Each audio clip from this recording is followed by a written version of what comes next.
पशुओं के गांव की रोशनी। एक बहुत प्यारे से गांव में जिसका नाम मोहम्मदपुर। बहुत सारे जानवर एक साथ रहते थे और हाँ, सब लोग मिलकर दिवाली की बड़ी बड़ी तैयारियां कर रहे थे। एक दोस्ती और त्योहार की तैयारी। गांव में एक छोटी बहुत ही प्यारी सी बच्चिया थी जिसका नाम था दिया। दिया अपनी मम्मी के साथ घर की दीवारों पर रंग बिरंगे पेंट कर रही थी। दिया की अम्मी ने कहा, दिया दिया बेटा, दीवारों पे लाल रंग मत लगाना, ये रंग माँ लक्ष्मी को पसंद नहीं होता है।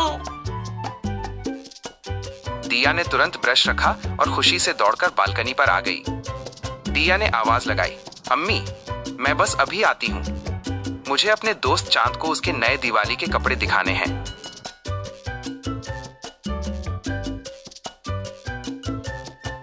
सामने वाले घर में चांद नाम का एक नटखट बंदर अपने अब्बा के साथ बिजली की लंबी लंबी झालरें सुलझाने में लगा था।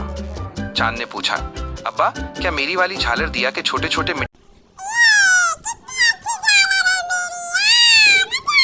के दियों से ज्यादा चमकेगी? चांद के अब्बा बंदर मुस्कुराए और उसे प्यार से समझाया, बेशक मेरे नटखट चांद, बिजली की रोशनी तो बहुत तेज होगी ही, पर बेटा हमेशा याद रखना, असली रोशनी दिए की होती है जो किसी एक के लिए नहीं बल्कि सबके लिए जलती है।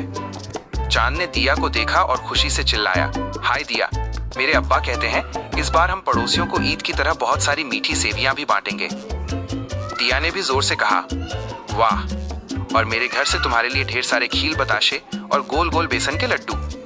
दोस्ती जिंदाबाद। हाँ, वो दोनों सच में बहुत अच्छे दोस्त थे।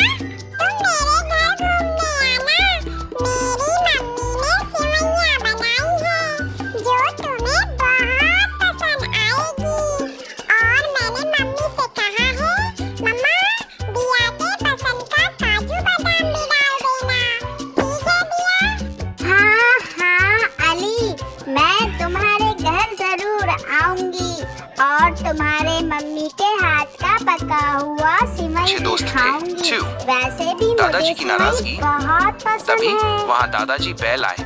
वो धोती और छड़ी के साथ खड़े थे और थोड़े से गुस्से में दिख रहे थे। दादाजी ने तेज आवाज में कहा, दिया यहाँ आओ। दिया डरकर दादाजी के पास गई। दिया ने पूछा, जी दादाजी क्या हुआ? दादाजी ने चांद के घर की तरफ देखा। दादाजी ने डांटा, तुम उन बंदरों से इतना क्यों मिलती हो? उनके काम करने के तरीके अलग हैं, उन्हें अपने में रहने दो। हमारे त्योहार, हमारी पूजा, यही सबसे जरूरी है। दिया बहुत दुखी हो गई। दिया ने कहा,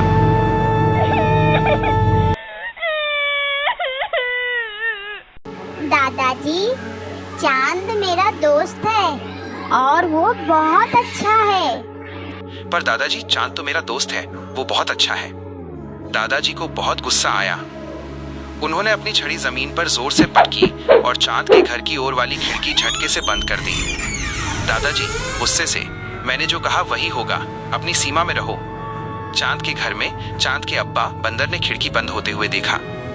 चांद के अब्बा ने चांद से कहा, लगता है दादाजी आज खुश नहीं है। बेटा, किसी को जबरदस्ती खुशी में शामिल नहीं करना चाहिए, कुछ दिन उन्हें अकेला छोड़ दो। चांद उदास हो गया। चांद ने पूछा, ठीक है अब्बा, पर दिवाली पर सब एक साथ क्यों नहीं हो सकते? 3 संकट, अंधेरा और लाचारी। और आ गई दीपावली की रात। दिया का घर छोटे छोटे दियों और लंबी लंबी झालरों से खूब जगमगा रहा था। दिया ने आवाज लगाई, दादाजी देखिए मेरी रंगोली कितनी अच्छी बनी है।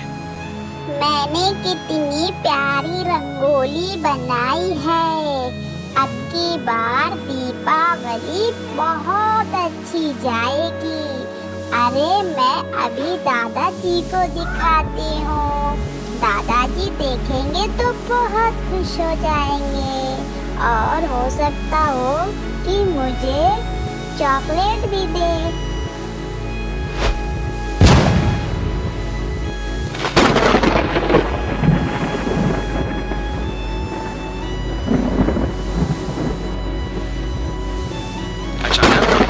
एक तेज कड़क की आवाज आई और पूरे घर में अंधेरा छा गया। सारी ये क्या हुआ?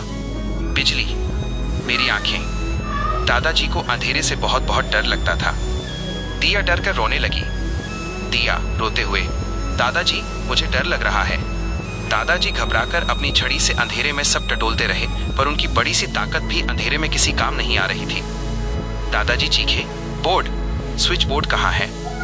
कोई मेरी मदद करो। खिड़की के पास से चांद, बंदर ये सब देख रहा था। चांद खुद से कहता है, ओ नहीं, दादाजी को अंधेरे से बहुत डर लगता है। चांद के अब्बा बंदर ने तुरंत अपने औजार और टॉर्च उठाए। चांद के अब्बा ने कहा, ये शॉर्ट सर्किट है, हमें अभी उनकी मदद करनी होगी। चांद बोला, चलो अब्बा, जल्दी। 4, बंदर का दिमाग और दोस्ती। चांद के अब्बा बंदर टॉर्च लेकर दिया के घर के मेन गेट पर खड़े हो गए। दादाजी झिझक कर, तुम क्यों आए?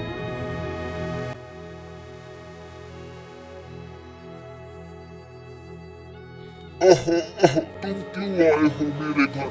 तुम्हें पता है मैं तुम्हें पसंद नहीं करता हूँ। चांद के अब्बा हल्की आवाज में, बस थोड़ा सा धीरज रखिए दादाजी, ये जल्द ठीक। दादाजी, हमारे नबी सल्लल्लाहु ताला अलैहि वसल्लम ने फरमाया है, वो शख्स मोमिन नहीं है जो खुद पेट भर के खाता है और उसका पड़ोसी भूखा रहता है।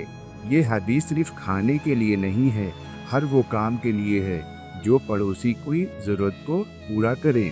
दादाजी, आज दीपावली है, आज आपके घर में त्यौहार है और आप मुश्किल में है, तो मैं अपने नबी सल्लल्लाहु ताला अलैहि वसल्लम के इस हदीस को देखते हुए मैं ये फ़र्ज़ निभा रहा हूँ ताकि आपकी परेशानियाँ दूर हो जाए। दादाजी, हमारे नबी सल्लल्लाहु ताला अलैहि वसल्लम ने हमें यही तालीम दी है, चाहे जितना बुरा पड़ोसी हो, पर हमें अपना इखलाक अच्छा रखना चाहिए। हो जाएगा।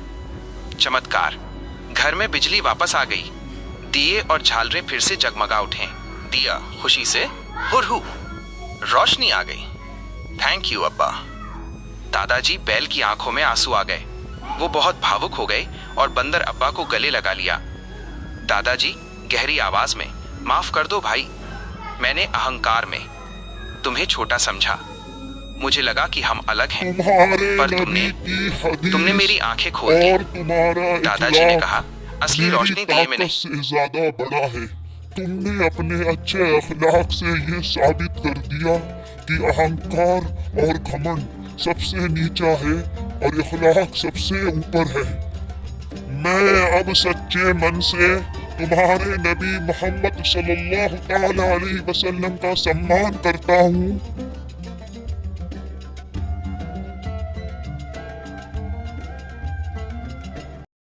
बल्कि अच्छे दिल में होती है। तुम्हारा दिमाग और तुम्हारी इंसानियत मेरी ताकत से ज्यादा बड़ी है। 5, पशुओं के गांव की सच्ची रोशनी। दादाजी बैल ने तुरंत अपनी बंद खिड़की खोली और मुस्कुराए। दादाजी चांद के अब्बा से, आइए भाई अंदर आइए, आपकी दोस्ती के बिना मेरा त्योहार अधूरा है। चांद की अम्मी बंदरिया माँ मिठाई की प्लेट लेकर आई। चांद की अम्मी, ये लीजिए दादाजी, हमारी तरफ से ईद की सेवियां और दिवाली की मिठाई एक साथ। दिया और चांद ने एक दूसरे को मिठाई खिलाई। चांद, सबसे अच्छी दिवाली। दिया, हाँ, दोस्ती वाली दिवाली। वॉइस ओवर अंतिम संदेश। देखो, अब पूरा गांव रोशनी में जगमगा रहा है। दीपावली का त्योहार हमें यही सिखाता है कि हम भले ही अलग दिखें, पर हमारा दिल एक है। जब हम एक दूसरे के त्योहारों का सम्मान करते हैं, तभी हमारे पशुओं के गांव में सच्ची रोशनी आती है। अगर आप भी हमारे नबी सल्लल्लाहु ताला अलैहि वसल्लम से रिलेटेड वीडियो पसंद करते हैं तो मेरे चैनल को सब्सक्राइब करना ना भूलें।